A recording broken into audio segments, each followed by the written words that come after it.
संस्कृत शिक्षण में आपका हार्दिक स्वागत है। क्लास 8 के लिए शब्द रूपाणी। नदी ईकारांत स्त्रीलिंग शब्द है। जिन शब्दों के अंत में ई ध्वनि आती है वे ईकारांत शब्द कहलाते हैं।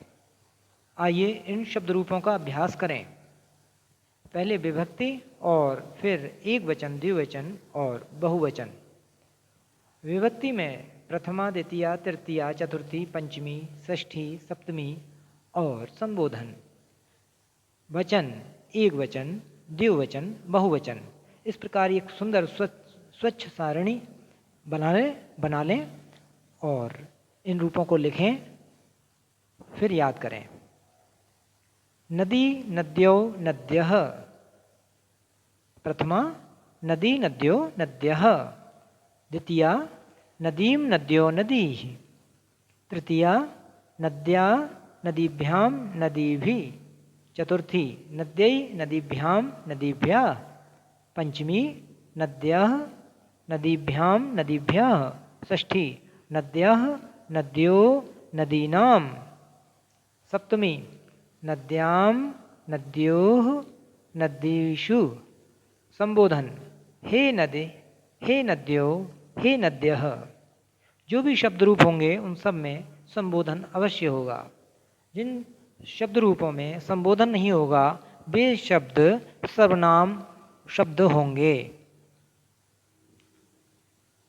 इनका पुनः उच्चारण करें। नदी, नद्यो, नद्याः। नदीं, नद्यो, नदीः। नद्याः, नदीभ्यां, नदीभिः। नद्यै, नदीभ्यां, नदीभ्यः। नद्यै, नदीभ्यां, नदीभ्यः। नद्या, नद्यो, नदीनां। नद्यां, नद्यो, नदीषु। हे नदी, हे नद्यो, हे नद्या। इस प्रकार इनको भली भांति शुद्ध उच्चारण के साथ याद कर लें, कंठस्थ कर लें। कारक चिन्हों की सहायता से इन शब्दों का अर्थ आप आसानी से ज्ञात करके इनके समकक्ष या समतुल्य अन्य अनेक शब्दों के अर्थ बड़ी आसानी से आप जान सकते हैं। इस ट्रिक से आपको ये एक रूप याद होते ही अनेक शब्दों के लिए ये काम करेगा। तो ये शब्द रूप याद कीजिएगा। अब मान लीजिए नदी के लिए, तो हम देखते हैं नदी के लिए में संप्रदान कारक है जिसमें के लिए आ रहा है, तो एक वचन है तो नद्यई शब्द आएगा। और नदियों के लिए है तो बहुवचन हो रहा है, तो हमारा चतुर्थी का बहुवचन नदीभ्यः आएगा। इसी प्रकार मान लीजिए आपको चाहिए नदियों में, तो नदियों में या नदियों पर सप्तमी का बहुवचन शब्द हो रहा है, तो आप सप्तमी का बहुवचन नदीषु लगाएंगे। आइए अस्मद शब्द के रूप याद करें, इनका अभ्यास करें। सर्वनाम शब्द अस्मद। अस्मद माने मैं या हम। तीनों लिंगों में, पुल्लिंग, स्त्रीलिंग और नपुंसकलिंग, तीनों लिंगों में ही समान रूप चलते हैं। यानी आपको अलग अलग रूप याद नहीं करने, पुल्लिंग के अलग, स्त्रीलिंग के, कोई परिवर्तन नहीं है। प्रथमा अहम, आवाम, वयम। जैसे अहम गच्छामि, अहम पठामि, आवाम पठावा, आवाम लिखावा, वयम गच्छामा, वयम पठामा, वयम खादामा इत्यादि। इन शब्द रूपों का भी आप भली भांति अभ्यास कर लें। अब देखिए इसमें सप्तमी तक है, संबोधन नहीं है, तो ये सर्वनाम रूप हैं, शब्द रूप, सर्वनाम शब्द रूप हैं, इसलिए इनमें संबोधन नहीं होता। संज्ञा के स्थान पर प्रयोग किए जाने वाले शब्द हैं सर्वनाम, इनमें संबोधन नहीं होगा।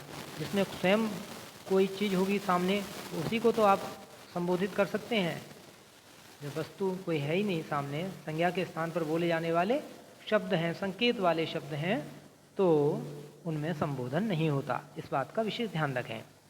तो विभक्तियाँ प्रथमा, द्वितीय, तृतीय, चतुर्थी, पंचमी, षष्ठी और सप्तमी।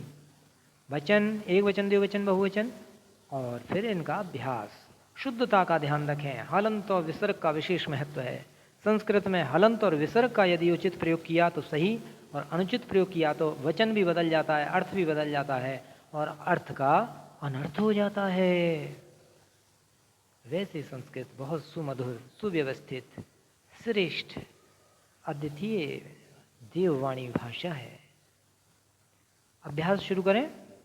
अहम आवाम वयम, माम आवाम अस्मान, मया अवाभ्याम अस्माभिः, मह्यम अवाभ्याम अस्मभ्यम, मत अवाभ्याम अस्मत्, मम आवयो अस्माकम। ये षष्ठी का रूप है, इसे अच्छी तरह याद कर लें, परीक्षाओं में ज़्यादातर पूछते हैं। तो मम आवयो अस्माकम, तो अस्माकम माने हमारा, मम माने मेरा, आवयो यानी हम दोनों का, अस्माकम हमारा। अस्माकम शब्द का क्या है? षष्ठी बहुवचन, मम षष्ठी एक वचन, और सप्तमी में मई आवयो अस्मासु, मई आवयो अस्मासु। पुनः एक बार इन्हें अभ्यास कर लीजिए शब्दों रूपों को। अहम आवाम वयम, माम आवाम अस्मान, मया आवाभ्यम अस्माभिः, मह्यम आवाभ्यम अस्मभ्यम, मत आवाभ्यम अस्मत्, मम आवयो अस्माकम, मयि आवयो अस्मासु। अब हम दूसरे शब्द रूप लेते हैं बधू। बधू माने बहू।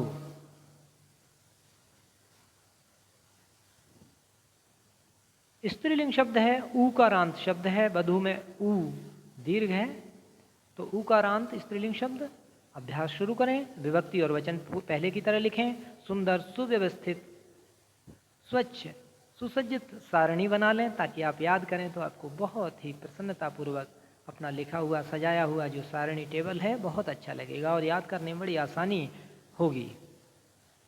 बधू, बद्धो, बद्ध्वा, बधूम, बद्धौ, बधूः, बद्ध्वा, बधूभ्याम, बधूभिः, बध्वै, बधूभ्याम, बधूभ्या। पंचमी बध्वा, बधूभ्याम, बधूभ्या। षष्ठी बध्वा, बद्धो, बधूनाम। देखिए, बधूनाम, बालका नाम, नदी नाम, रमाणाम, जितने भी नाम शब्द हैं आप देख रहे हैं कि षष्ठी बहुवचन में होते हैं। तो ऐसी ट्रिक याद कर लें, आपको आसानी से पहचानने में सुविधा होगी, अर्थ में भी और विभक्ति और वचन बताने में भी।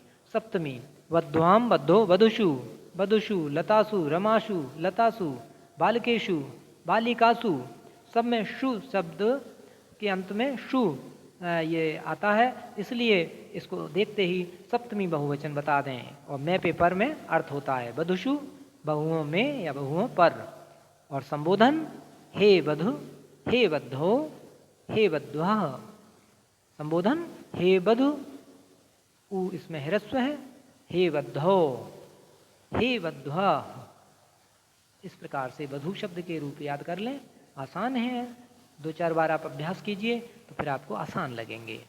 बार बार अभ्यास करने से कोई भी कठिन शब्द बहुत आसान हो जाते हैं। अगला शब्द रूप देखिए, ये सर्वनाम अस्मद के हैं, मैं बता चुका हूँ, पुनः एक बार और देख लें। अस्मद माने मैं या हम। अब मैं इसमें से प्रश्न पूछता हूँ, अब बताइए अस्माकम विभक्ति वचन बताइए, तो आप एकदम बताएंगे षष्ठी का बहुवचन। मम माने क्या होता है? मम माने मेरा। आवयो, आवयो का अर्थ बताएं, हम दोनों का।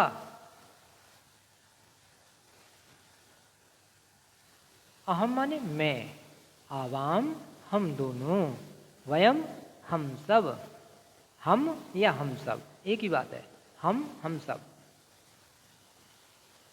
और एक बात बता दें आपको, जैसे इंग्लिश में होता है आई एम गोइंग, तो गोइंग का अर्थ है आई एम गोइंग, मैं जा रहा हूँ।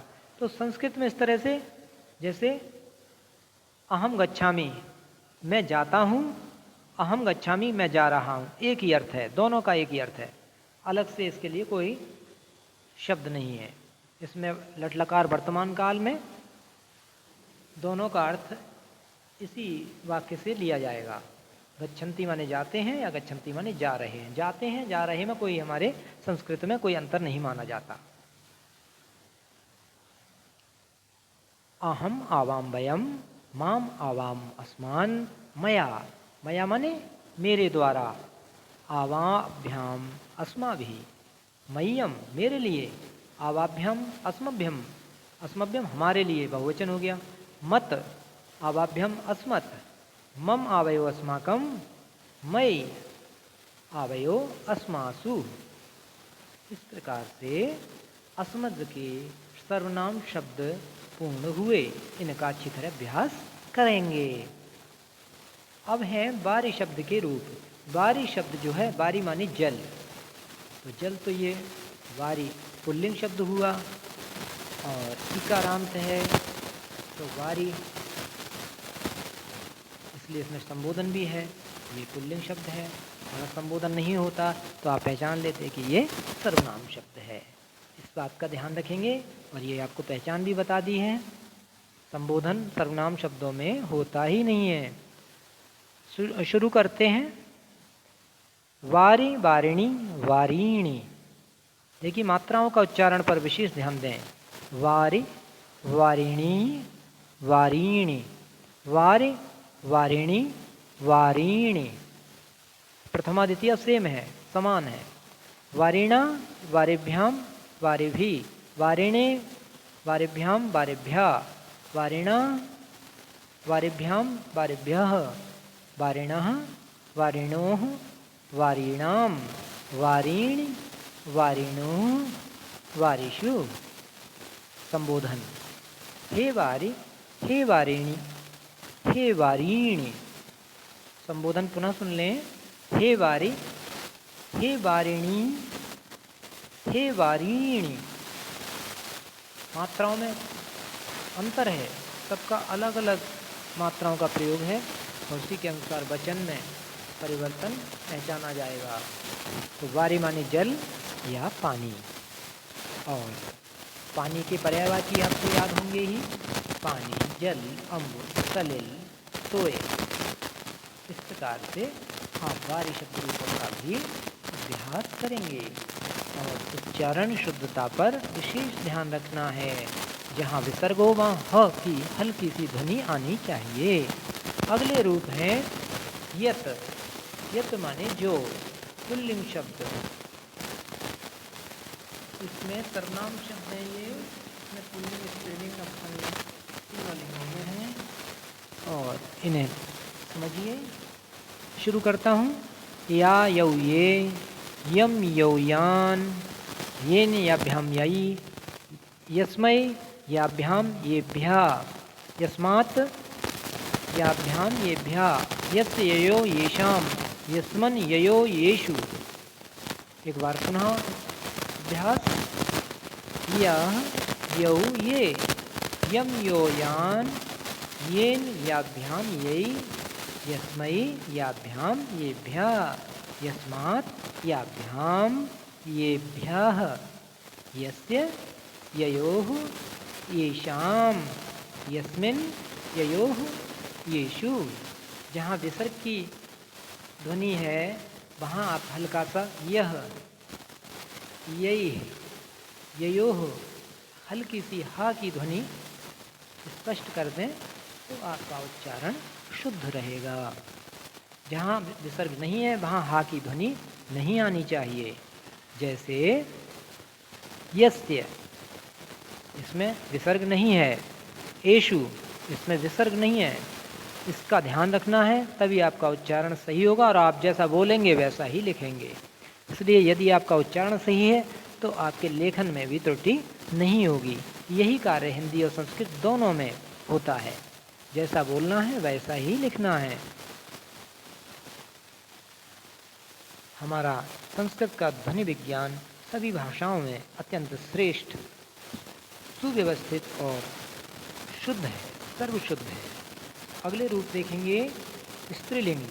तो इसमें है यत माने जो के स्त्रीलिंग में या, ये या, याम ये या, यया याभ्याम या भी, यस्यै याभ्याम याभ्या, यस्या याभ्याम याभ्या, यस्या ययो यासाम, यस्याम ययो यासु।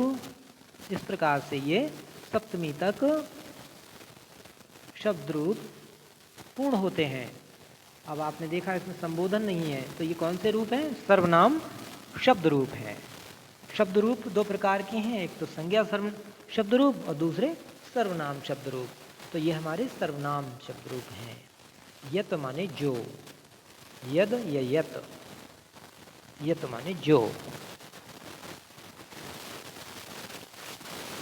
इनका एक अभ्यास और कर लें। या ये यह, याम ये यह, यया याभ्यम याभि, यस्य याभ्यम याभ्या, यस्या याभ्याम याभ्या, यस्या ययो यासाम, यस्याम ययो यासु। इस प्रकार से इन शब्द रूपों का अंतर, जब आप काफ़ी शब्द रूप याद कर लेंगे 10-12 का, तो आप स्वयं स्त्रीलिंग के अंतर अपने आप समझ जाएंगे और 1-2 बार पढ़ने के बाद ही आप वो समझकर आप स्वयं बना सकते हैं रूप। फिर आपको बार बार रटने की आवश्यकता नहीं है। इसलिए मैं बार बार हर वीडियो में बताता हूँ कि बच्चों को रटना नहीं है, अभ्यास करके इसकी विधि को, इसके पैटर्न को समझना है। और ये जो कारक चिन्ह हमारे होते हैं और जो उनके अर्थ होते हैं, हिंदी अर्थ, उनको समझना है। इससे आपको शब्द रूपों से हर प्रकार के अर्थ निकालने आ जाएंगे। चाहे आप संस्कृत से हिंदी बना रहे हों या हिंदी से संस्कृत बना रहे हों, तो नए नए प्रकार के शब्द जो आपको नहीं याद हैं उनके भी आप सही प्रयोग कर सकते हैं और व्याकरण की अशुद्धियों से बच सकते हैं। कि भाई षष्ठी लगनी है, भाई यहाँ पंचमी का बहुवचन आना है, ये सब बातों की जानकारी आपको हो जाएगी। और तीसरा है यत माने जो का नपुंसकलिंग। तीसरा तो ये जैसे आपने पुल्लिंग के रूप याद किए थे, पहले आप 2 शब्द रूप याद करेंगे, दूसरे प्रथमा द्वितीया। यत ए यानी, यत ए यानी, यानी पहली लाइन दूसरी लाइन सेम है। तो प्रथमा द्वितीया के रूप याद करने के बाद जब आपका तृतीया शब्द रूप आएंगे, तो तृतीया से पुल्लिंग के शब्द रूपों को ही जोड़ देना है। यानी आगे से जो है तृतीया के जो यत के जो पुल्लिंग शब्द रूप हैं वही शब्द रूप इसमें नपुंसकलिंग में सेम होते हैं। इसलिए आपको ये पैटर्न समझना है। और ये पुस्तक में भी आप पढ़ेंगे, उसमें साफ लिखा हुआ है कि प्रथमा द्वितीया सेम है, यत यानी, यत ये यानी। उसके बाद तृतीया के यत के रूप जो हैं आप आसानी से याद कर सकते हैं। और जो पुल्लिंग शब्द हैं हमारे यत के, उनमें आप तृतीया के वहाँ से ही आप शुरू कर देंगे। तो इस प्रकार से आप इसी प्रकार पुल्लिंग के शब्द रूपों को आगे बोलेंगे। जैसे मैं अभ्यास करा देता हूँ आपका। यत ये यानी, यत ये यानी, ये तो पहली लाइन दूसरी लाइन हो गई। अब इसके आगे क्या बोलना आपको? तीसरा बोलेंगे पुल्लिंग। येन याभ्यम यई, यस्मै याभ्याम येभ्यः, यस्मात् याभ्याम येभ्यः, यस्य ययो येषाम्, यस्मिन् ययो येषु। इस प्रकार ये आपके यत के पुल्लिंग, स्त्रीलिंग और नपुंसकलिंग तीनों प्रकार के शब्द रूपों का ये चार्ट, ये सारणी पूर्ण हुई। देखिए तृतीय वाले जो शब्द रूप बोले मैंने, वो ये शब्द रूप देख सकते हैं। शेष विभक्तियाँ जहाँ, जैसे मैंने बोला यत ए यानी, यत ए यानी, उसके बाद ये न याभ्यम यई, यस्मै याभ्यम येभ्यः, यस्मात् याभ्यम येभ्यः, यस्य ययो येषाम्, यस्मिन् ययो येषु। इस प्रकार से तीनों यत के पुल्लिंग, स्त्रीलिंग और नपुंसकलिंग शब्द रूप, सर्वनाम शब्द रूप बन जाते हैं। यदि पैटर्न आपने समझ लिया है तो ना तो आपको रटने की अत्यधिक आवश्यकता पड़ेगी, ना अधिक श्रम होगा, ना अधिक समय लगेगा। और आपको अशुद्धियों से बचने का तरीका भी बताया है। मात्राओं का विशेष ध्यान रखना है। साथ ही विसर्ग यहाँ पर है, वहाँ हल्की सी ह की ध्वनि आनी चाहिए। जैसे ययो, तो ययोः हल्का सा हा, यई, येभ्यः, येभ्यः, ययोः, येभ्यः, येभ्यः, बालकः। इस प्रकार से हल्की सी हा ध्वनि से विसर्ग का उच्चारण शुद्ध रूप से बोलेंगे। जहाँ विसर्ग नहीं है वहाँ हा की ध्वनि नहीं आएगी। और जहाँ बहुवचन विसर्ग है वहाँ पर हा की ध्वनि थोड़ी अधिक स्पष्ट करेंगे, जोर से बोलेंगे, थोड़ा दीर्घ कर देंगे उसे। तो इससे बहुवचन रूप और ह्रस्व रूप में अंतर स्पष्ट हो जाएगा। मान लीजिए बालकः, बालकौ, बालकः, बालकः, बालकौ, बालकः। तो ह पर ज़्यादा जोर दिया तो ये बहुवचन रूप हो गया। हमने हल्का सा बोला बालकः, इसका मतलब एक वचन है, बालकः तो इसका मतलब बहुवचन है। इस प्रकार से भी अंतर होता है। तो ये आपका वीडियो पूर्ण होता है। धन्यवाद।